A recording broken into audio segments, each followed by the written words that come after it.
Do you read? And if you read, do you have any book recommendations that you have for our book-loving audience all over the world?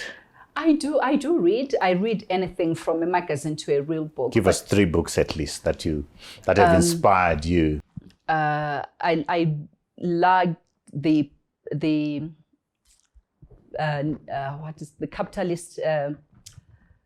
What's this professor? The Nigerian. Oh, the capitalist nigger, is it? Or yes. Something of that sort. Yeah.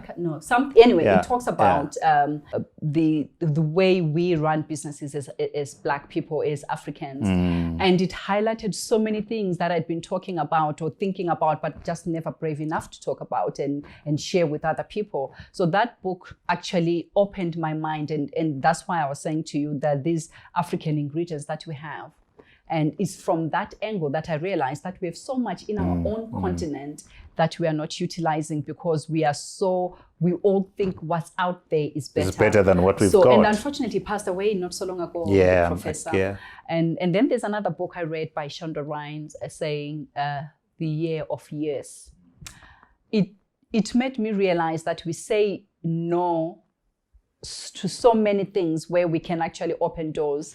If you say yes to something, find out what it is. Yeah. Because sometimes that's where you get the best of whatever you were looking for. But if you constantly tell yourself, I can't do this, or when someone invites you for something, no, that because I've got something, how would you know what's out there until you start saying yes to everything? To an extent that I practiced that for a while. I was like, let me try this, saying yes to everything. and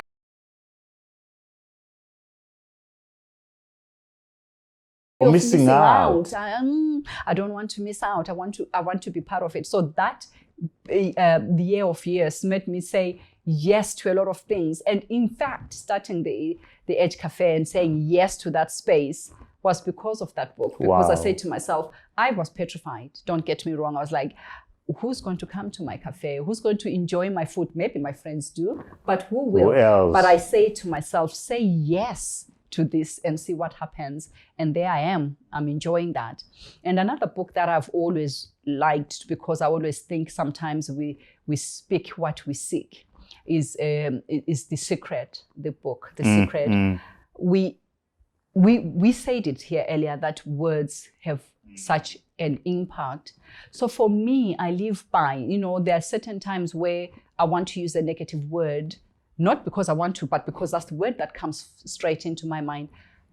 I will always nudge myself and say, only attract the good things, speak what you seek. If I'm going to speak about something, let it be the positive something, because the minute you say something negative, I always say to people, you wake up in the morning and you say, oh, today's going to be a bad day.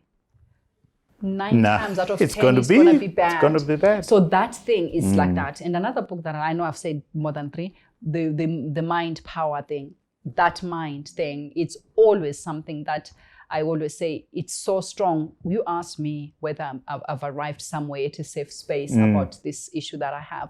But because of that book, I read it and I remember saying, I need to have a clean mind. I need to have a mind that always looks for the positive and the right things within the environment that I have. So I started finding comfort in the situation that I was in, because now my mind is the one, because everything starts with the mind. My mind started accepting things. My mind started seeing children that needed me.